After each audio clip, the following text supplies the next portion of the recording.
જય માતાજી મિત્રો, કેમ છો બધાય? તો જો આપણે જઈ રહ્યા છીએ મઢે અત્યારે પગે લાગવા, કેમ કે આજે આપણે સુરત નીકળી જવાનું છે, એટલા માટે મઢે જાવી છીએ શ્રીફળ વધેરવા અને પગે લાગવા. દક્ષ, દ્રષ્ટિ, હું, દર્શન, પ્રિયલ ને પાછળથી અમારા બા છે. તો અમે બધા ચાલીને જો મઢે જાવી છીએ. સામે દેખાય અમારું જૂનું ગામ છે, આ છે રામજી મંદિર. તો અમારું મઢ જૂના ગામમાં છે અને અમે રેવી છીએ પલોટમાં.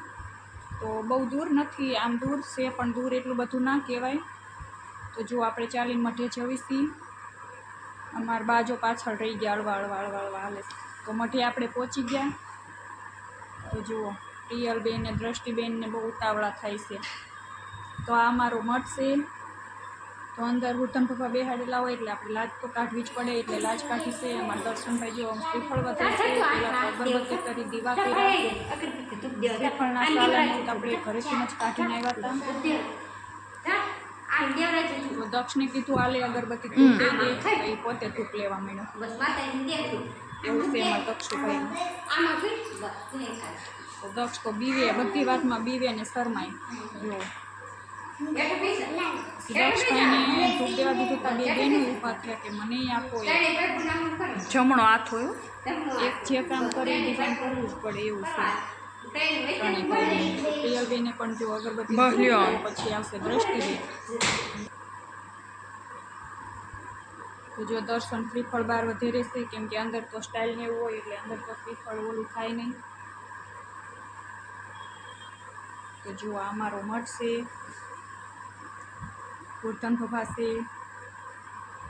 તો દર્શન જો શ્રીફળ વધેરીને આવ્યો, શ્રીફળ વધેરાઈ ગયા એટલે અમે બધાએ લાગી લીધું પગે. અમે તો અવળી સાડી છે, તો જો પલ્લું હરખું પથરાતું નથી. સાદી સાડી હોય તો પલ્લું હરખું પથરાય.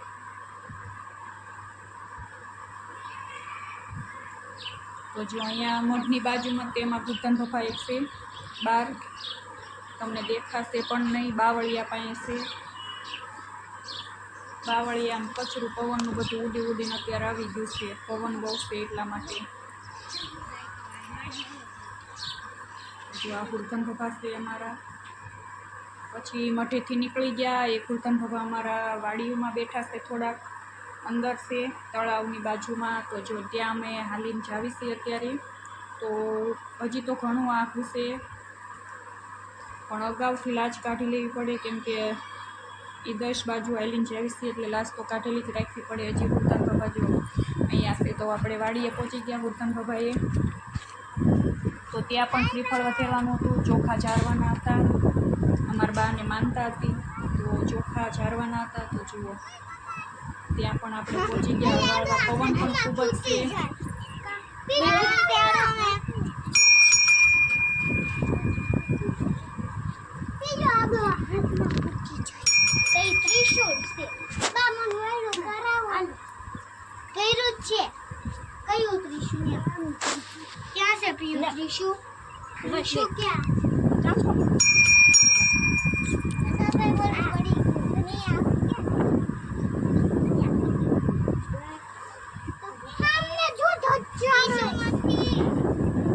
ઉનાળો છે એટલે વાડી તો બધી ખાલી છે. મસ્તીમાં દક્ષુભાઈ પગે લાગી છે. જોજો હમણાં જોવાની મજા આવશે.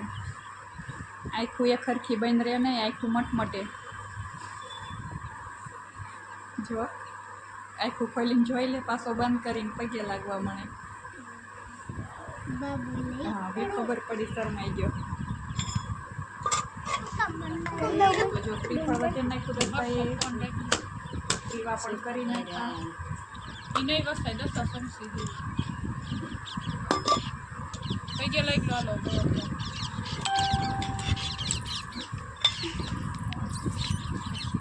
તો હવે અહીંયા પણ આપણે પગે લાગી લેવી, ગોરધન ભભાના આશીર્વાદ લઈ લઈએ. અમારી દ્રષ્ટિબેન જો પગે લાગે, જો મોઢું ક્યાંય, મનાઈ ક્યાંય, જીવોય ક્યાંય ને પગે લાગે.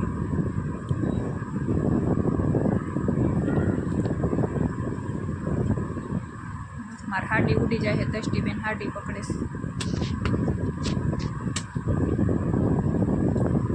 દ્રષ્ટુબેન જો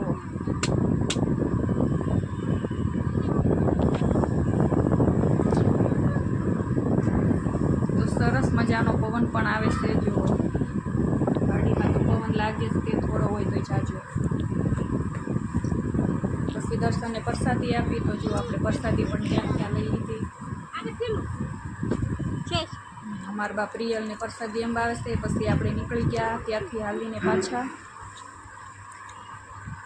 હવે આપણે ઘરે જઈએ છીએ. દી આથમવામાં છે. બસનો ટાઈમ પણ થતો આવે છે. તો જો વચ્ચે નીકળ્યા લીલપાડા રોજડા શું કયો તમે કમેન્ટ જરૂરથી કરજો. એને એમ થયું એટલે મારો વિડીયો ઉતારે બે સામું જઈને ઊભા રહ્યા જુઓ તો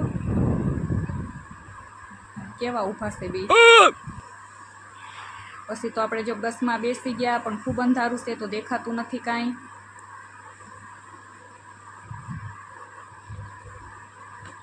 પછી જો આપણે સુરત ઉતરી ગયા, સવાર પડી ગઈ, રિક્ષામાં બેસી ગયા.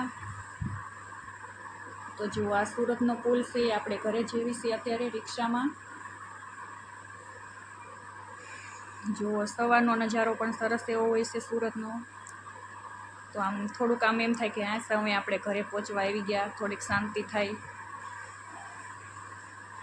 બહુ સરસ નજારો હોય છે સવારનો.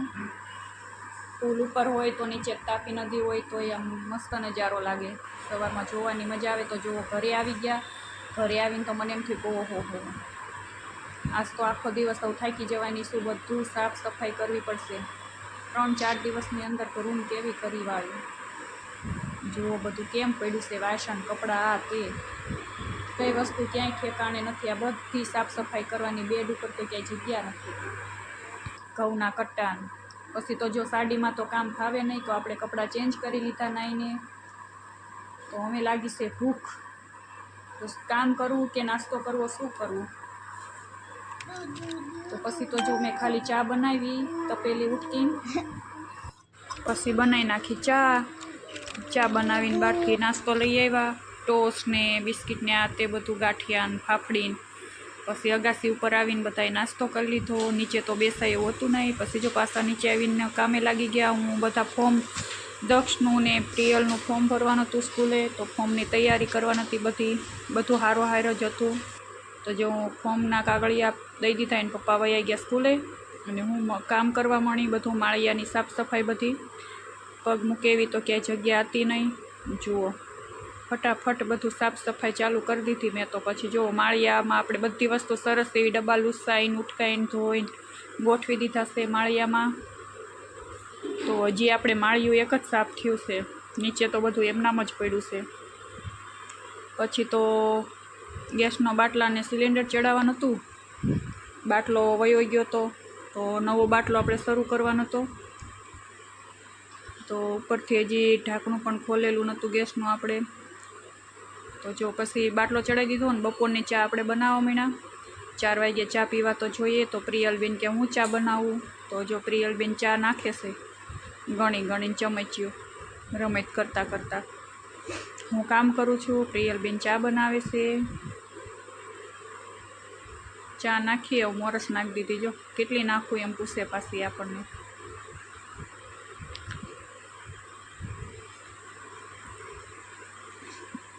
ઉપર ચડીને ચા બનાવે. જો નીચે તો ઊભા અંબાઈ નહીં કાંઈ. હજી કાંઈ સાફ સફાઈ થઈ નથી પણ ચા વગર તો હાલે નહીં. એટલે ચા તો બનાવવી જ પડે આપણે. તો જો ચા મૂકી દીધી છે. ઉકળી ગઈ આપણી ચા. તો જો સરસ મજાની ચા ઉકળી ગઈ છે. ઉભરો આવી ગયો. તો હાલો બધા ચા પીવા માટે. તો જો ખમણ પડ્યા હતા, ટોસ પડ્યા હતા.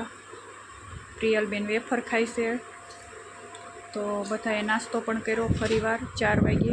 પછી ખાઈ લીધી પેપ્સી બધાએ. પછી હું મંડાઈ પડી ચૂલો ઢળવા ગેસનો. તો જુઓ ઢળીને સાફ કરી નાખ્યો.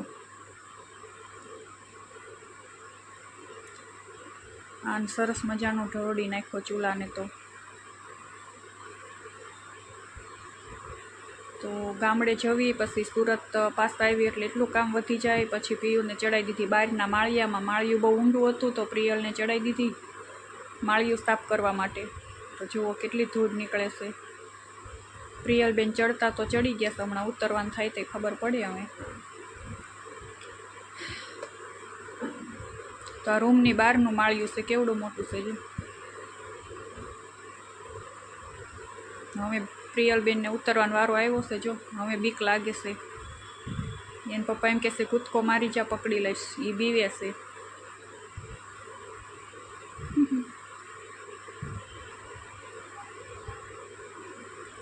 કેટલી બીવે છે જો. પછી પ્રિયલબેનને ઉતાર્યા કૂદકો મરાવીને હું ઉપરના દાદર જો પાણીની ડોલ ભરીને ઉપરના દાદરની દિવાલ સાફ કરવા મળી, પાણી નાખીને દાદરને ધોઈ નાખવાના છે આજ તો. કે દૂના ધોયા નથી, ધૂળ ધૂળ થઈ ગયા હતા. તો જુઓ સરસ મજાના આપણે દાદર ધોઈ નાખાશે ઉપરથી નીચે લગન. પછી તો જો અગાસીમાં બધું એમનામ પડ્યું છે. નીચે બાથરૂમ નાનું એવું છે, ચોકડી છે નહીં, તો બધા અભરાઈના વાસણ આપણે અગાસીમાં કાઢ્યા. તો પ્રિયલબેને જો અગાસી ઉપર વાસણનો ઢગલો કર્યો તો સાફ કરીને જો ખાટલામાં ગોઠવી દીધા બધા વાસણોએ. પછી વાસણ હળવા નીચે લાવી નાખ્યા બે બેનું એ થઈને. તો બધા વાસણનો નીચે ઢગલો કરી દીધો અને જો લૂસે છે બે બેન થઈને વાસણ બધા સાફ કરે છે. દક્ષભાઈ જો આળોટે છે બેડ ઉપર, થાકી ગયા. અને હું રસોઈ બનાવું છું. તો રસોઈમાં એવું છે ચા ભાખરી બને છે, કેમ કે આજ તો કાંઈ વેચશે નહીં, થાકી ગયા છે બહુ. એટલે ચા ભાખરી ફટાફટ થઈ જાય એટલા માટે ચા ભાખરી બનાવશું. એકવાર ગરમી કે મારું કામ, તો ફટાફટ ચા ભાખરી બની જાય એટલે ચા ભાખરીનો વારો લીધો આજે. તો પ્રિયલને દ્રષ્ટિ પણ હારોહાર એમનાથી થાય એવું કામ કરાવે છે એટલે ઘણો ફેર પડે. તો જો દ્રષ્ટિબેન એકલા વાસણ લૂસે છે. આજ તો ડાય થઈ ગઈ છે. જો પોતું પણ મારી દીધું, બધાએ જમી લીધું ને પછી જો કેટલી ડાય થઈ ગઈ છે. રોજ આવું કામ કરતી હોય તો. જો મોટા બેન અંદર બાથરૂમમાં ગરી ગયા છે ચા ભાખરીને વાસણ ઉટકવા. તો પ્રિયલબેન વાસણ ઉટકે, દ્રષ્ટિબેન પોતા મારે. જુઓ કેવું કામ કરે છે. એને ખબર મમ્મી થાકી ગઈ છે એમ. પાછા દ્રષ્ટિબેન જો વાસણ લઈને બેસી ગયા. હું મણી વાસણ ગોઠવવા, એ મીણાતા વાસણ લૂસવા. પછી તો હાથમાં આવી ગયા ચીણા. મમ્મીએ લીલા ચીણા હતા ત્યારે પોક પાડ્યો હતો. તો જુઓ કોને કોને ભાવે છે કમેન્ટ જરૂરથી કરજો. પછી બે દાણા લઈને મેં મોઢામાં નાખ્યા, મોઢું મીઠું કર્યું. તો ખાવાનો ટાઈમ મળે ત્યારે સાચો, હજી તો અત્યારે તો ચાખી લઈએ આપણે. તો મમ્મી બહુ કહેતા હતા લીલા ચણા ખાવા આવો. મેં કીધું લીલા ખાવા તો નહીં અવાય, સાઈન સુરતથી ગામડે. તો મમ્મીએ લીલા ચણા હતા તો શેકીને પોક પાડીને રાખ્યો તો મારા માટે. તો અત્યારે હું લેતી આવી.